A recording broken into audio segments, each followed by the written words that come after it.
ঘুমদুমে সম্ভাব্য স্থলবন্দর নির্মাণের স্থান পরিদর্শন করেছেন নৌ পরিবহন উপদেষ্টা ব্রিগেডিয়ার জেনারেল অবসরপ্রাপ্ত সাখাওয়াত হোসেন। শনিবার সকালে ঘুমদুম সীমান্তে নির্মিত এশিয়ান হাইওয়ে সড়ক এলাকা পরিদর্শন শেষে কথা বলেন সাংবাদিকদের সাথে। উপদেষ্টা বলেন, একটি স্থলবন্দর নির্মাণ করতে গেলে ওপারের সাথে ভালো যোগাযোগ ও বোঝাপড়া লাগে, কিন্তু এই মুহূর্তে রাখাইনের সাথে যোগাযোগ বা ভালো সম্পর্ক কোনোটাই নেই বাংলাদেশের।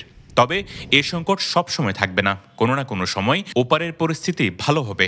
তাই এখন থেকেই স্থলবন্দর নির্মাণ করা গেলে ভবিষ্যতে প্রতিবেশী দেশের সাথে ভালো সম্পর্ক এবং ব্যবসা বাণিজ্যে কাজে আসবে।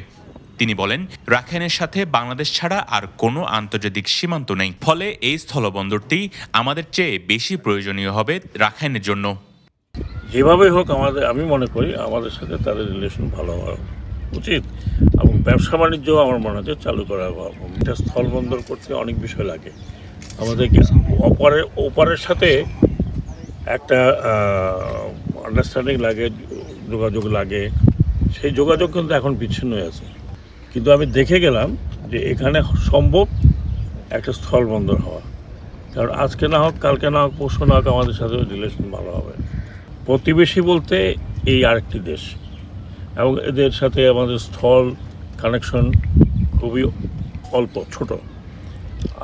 আরাকানের জন্য বাংলাদেশ আমি মনে করি খুবই ইম্পর্ট্যান্ট, কারণ আরাকানের বের হওয়ার রাস্তা হচ্ছে এটা।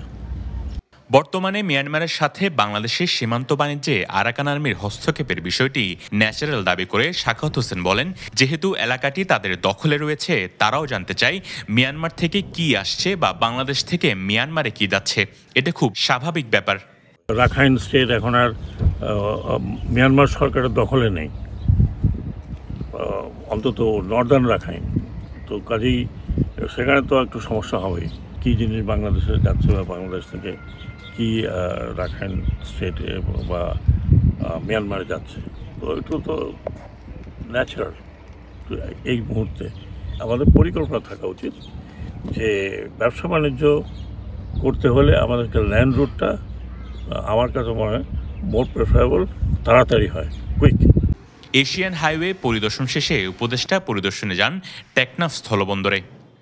News desk, পেনুয়া।